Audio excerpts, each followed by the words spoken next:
Sometimes, life leaves us broken, sometimes, hope feels lost.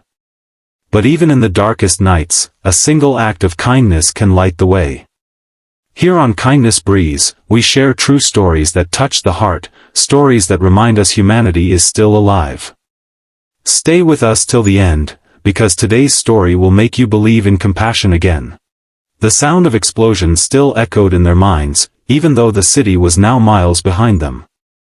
Smoke had risen like a dark monster into the sky, swallowing the neighborhood they once called home. The father, once a man of strength and certainty, now walked silently with his shoulders bent, carrying a worn-out bag that held the last fragments of their life, an old photo frame, a few clothes, and a small toy belonging to his daughter.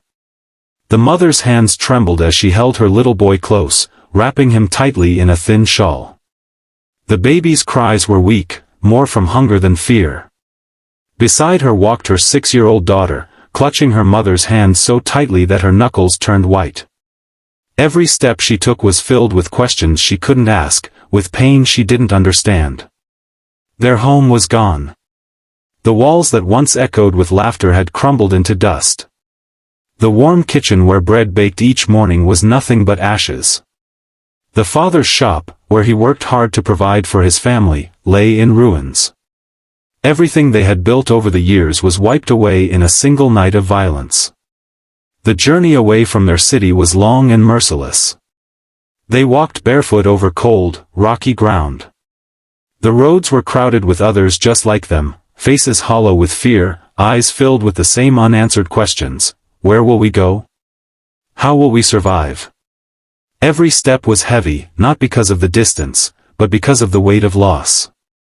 The mother's heart ached with memories of her daughter's laughter as she played in their courtyard, of her baby's first steps across the living room floor. Now, that courtyard was rubble, and those walls were gone forever. Hunger gnawed at their stomachs. The little girl whispered, "Mama, I'm hungry." The mother forced a smile, brushing her daughter's hair with trembling fingers. "We'll eat soon, my love," she lied, because a mother's duty is not just to feed her children, but to protect their hope. The father walked slightly ahead, his face carved with silent pain. He wanted to be strong for his family, but inside he felt broken. He had failed to protect their home, their life. Every cry of his children pierced his heart like a blade. Yet he kept walking, because stopping meant surrendering to despair. The night grew colder, and the stars above offered no comfort. The family lay on the ground near the refugee camp's edge, with nothing but each other to keep warm. The baby whimpered in his mother's arms, the daughter curled against her father, and together they closed their eyes, dreaming not of a better future, but of the home they had lost. Their greatest struggle was not just hunger or cold. It was the weight of memories, of everything they had once had and everything they could never return to. But still, they walked on. Because even in the ashes of destruction, survival was their only act of resistance.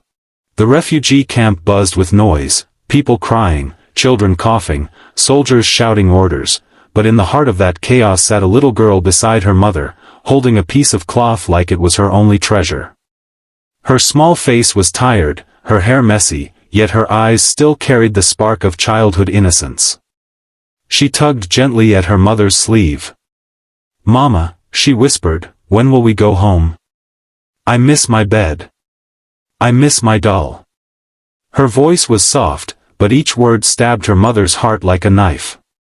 The mother froze, unable to answer. How could she tell her daughter that their home was now only ashes, that her doll was buried under rubble, and that the bed she longed for no longer existed? So she forced a smile, brushing her daughter's cheek with trembling fingers. "Soon, my love. We'll go home soon." The words choked her, because deep inside, she knew they were a lie. The girl looked around the camp, people lined up for food, children sitting on the dirt floor, women with empty eyes.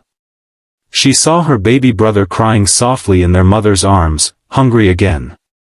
She tilted her head innocently and asked, "Mama, why don't you eat? You always give me and brother the bread, but you don't eat. Aren't you hungry?" The mother's chest tightened.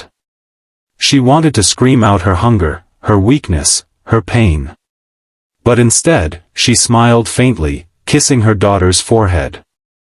"I ate already, little one. Mama is full." The girl accepted the answer without question, because in her world, mothers never lied. She leaned her head on her mother's lap, humming a tune she remembered from home, unaware of how her simple question had shattered her mother's heart.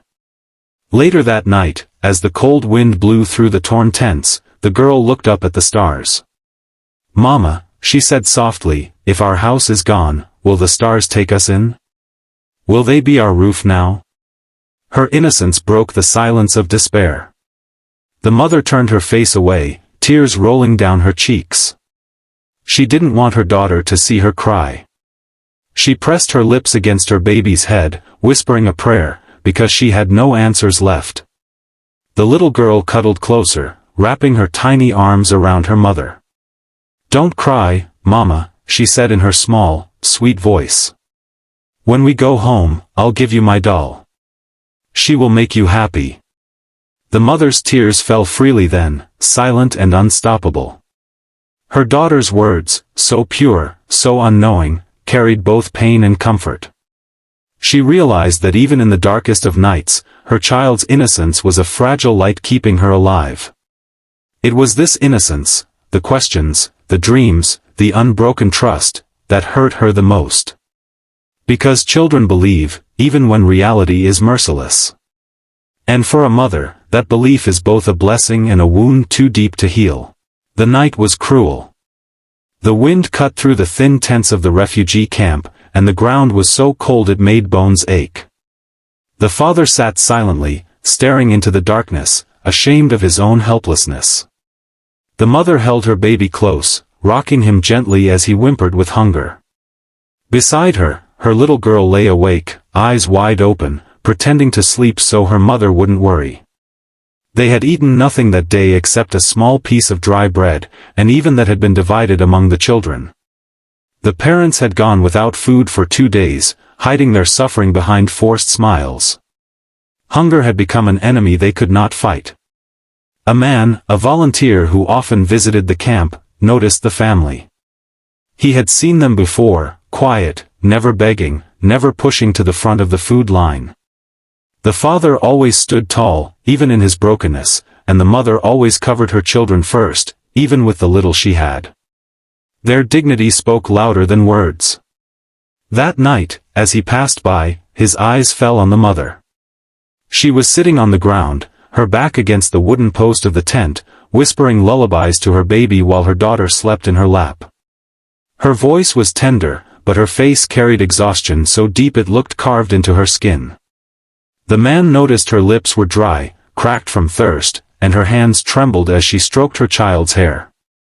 Something inside him broke. He turned away quickly, went to the camp kitchen, and gathered what little he could: warm bread, a jug of milk, a few dates, and 2 blankets. He returned quietly, making sure not to draw attention.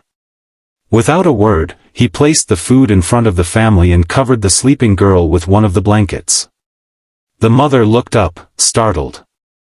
Her eyes widened, and her lips parted, but no words came. She wanted to thank him, to cry, to speak, but she was frozen by the weight of her emotions. The father rose slowly, his pride warring with his desperation. The man put a gentle hand on his shoulder and whispered, "This is not charity, brother. This is humanity." For the first time in weeks, the father's eyes filled with tears he could no longer hold back. He nodded silently, unable to speak. The mother's tears rolled freely, but this time they weren't of sorrow, they were of relief. She pressed a piece of bread into her daughter's small hand, waking her gently. The girl smiled sleepily, hugging the bread as if it were a toy. The baby finally stopped crying as warm milk touched his lips.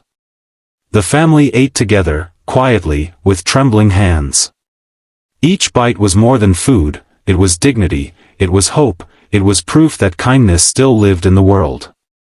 That night, as the family finally rested with full stomachs and warm blankets, the mother whispered into the darkness, "God bless the hands that fed us. Kindness is still alive." And in that moment, the weight of despair lifted just enough for hope to breathe again.